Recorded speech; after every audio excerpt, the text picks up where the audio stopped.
செயலகத்தில் போய் அந்த இருக்கையில் அமர்ந்திருப்பது மாத்திரமே ஒரு முதலமைச்சரின் பணி என்று அவர் நினைத்துக் கொண்டிருக்கிறார் போல. 24 மணி நேரமும் தமிழ்நாட்டினுடைய நிலையை கண்காணித்து அதற்கேற்ப செயல்பட வேண்டும். அதற்கு உதாரணமாக செயல்பட்டவர் தளபதி மு.க. ஸ்டாலின் அவர்கள். எந்த நிமிடத்திலும் எல்லா விதமான அமைச்சர்களும் அதிகாரிகளும் அவரை தொடர்பு கொண்டு ஆலோசனை பெறக்கூடும். இல்லை என்றால் தொலைக்காட்சி வாயிலாக, ஊடகங்கள் வாயிலாக, சமூக வலைதளங்கள் வாயிலாக தமிழ்நாடு முழுவதும் நடைபெறுகின்ற சம்பவங்களை கண்காணித்து அவரே எல்லோருக்கும் அழைத்து என்ன செய்ய வேண்டும் என்ற அறிவுரைகளை எல்லாம் வழங்குவார். ஆனால் இன்றைக்கு இருக்கின்ற முதலமைச்சர் காலை 9 மணியிலிருந்து மாலை 4 மணி வரை தலைமைச் செயலகத்திற்கு வந்து செல்வது மாத்திரமே தன் பணி என்று இருக்கிறார்.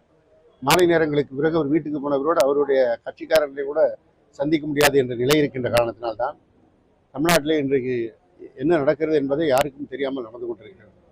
மிக குறிப்பாக சட்டம் ஒழுங்கு சந்தி சிரிக்கிறது. இதை எதிர்க்கட்சி என்ற முறையில் நாங்கள் கூட அதிகம் இன்னும் விமர்சிக்கவில்லை. எங்களுடைய தலைவர் தளபதி அவர்கள் 6 மாத காலம் இந்த அரசுக்கு அவகாசம் கொடுக்கலாம் என்று சொல்லியிருந்தால், ஆனால் மக்கள் களத்தில் இறங்கிவிட்டார்கள். சென்னை மாநகரம் முழுவதும் இரவு நேரங்களில் மின்சாரம் இல்லாமல் ரோடுகளில் பெண்கள் உலா வருவதும் கைக்குழந்தையோடு உலா வருவதும் இன்றைக்கு ஊடகங்கள் வாயிலாக வந்து கொண்டிருக்கிறது. அதுவும் நேற்றையெல்லாம் தலவைக்காவிற்காக வாக்கு கேட்ட ஒரு பெண் தன்னுடைய கைக்குழந்தையோடு இருசக்கர வாகனத்தில் நாங்கள் போய் தான் அந்த குழந்தையை தூங்க வைக்க முடியுது, கரண்ட் இல்லாத அந்த கொடுமையாக இருக்குது அப்படின்னு சொல்லுகிற அளவிற்கு யாரையெல்லாம் பணத்தை வைத்து இன்ஃப்ளூயன்ஸ் செய்தார்களோ அவர்களே இந்த அரசுக்கு எதிராக மாறியிருக்கிறார்கள். எனவே எதிர்க்கட்சிகள் பேசுவதை விட இன்றைக்கு பொதுமக்களே வெகுண்டெழுந்து பேசுகிறார்கள்.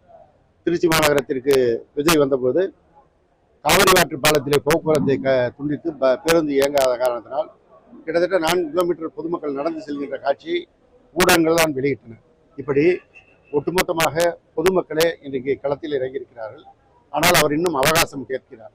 அவகாசம் கேட்பது என்பது புதிய திட்டங்கள் அறிவித்ததை நிறைவேற்றுவதற்கு தானே ஒழிய மக்களுடைய பிரச்சனைகளை தீர்ப்பதற்கல்ல. மக்கள் பிரச்சனைகளை ஆட்சி பொறுப்பேற்ற அடுத்த நிமிடமே கவனத்தில் கொண்டு செயல்பட வேண்டும்.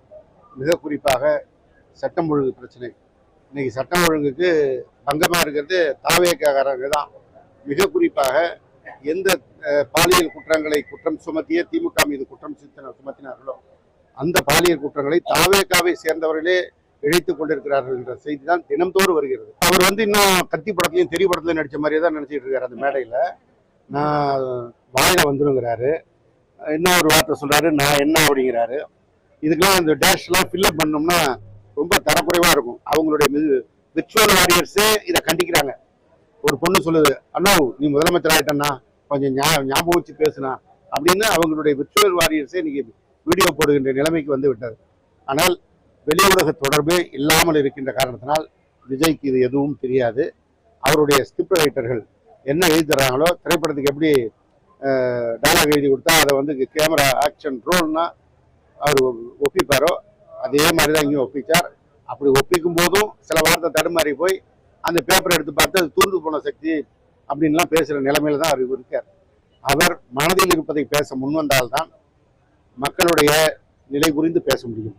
இது போல ஸ்கிரிப்ட் வச்சுட்டு பேசிட்டு இருந்தா எவனோ எழுதி கொடுத்ததை பேசிவிட்டு வீட்டில் போய் ஓய்வு தான் இருக்க முடியும். உதயசூரியன் சின்னத்தில்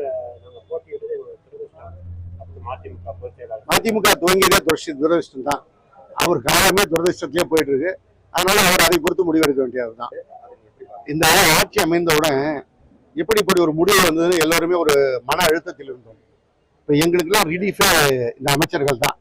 ஒவ்வொரு நாளும் ஒவ்வொரு விதமா நாங்கள் ரிலாக்ஸ் பண்றதுக்கான வாய்ப்பை கொடுக்குறாங்க. அதில் ஒவ்வொரு அமைச்சரும் சிறப்பாக செயல்பட்டு கொண்டிருக்காங்க. அதில் அவர் ஒரு விதத்தில் மார்க் வாங்கியிருக்காரு. இன்னும் அவருடைய பணிகளை நாம் பார்க்க வேண்டியது இருக்கு. அதனால நான் அவசரப்பட்டு விமர்சிக்க விரும்பலை.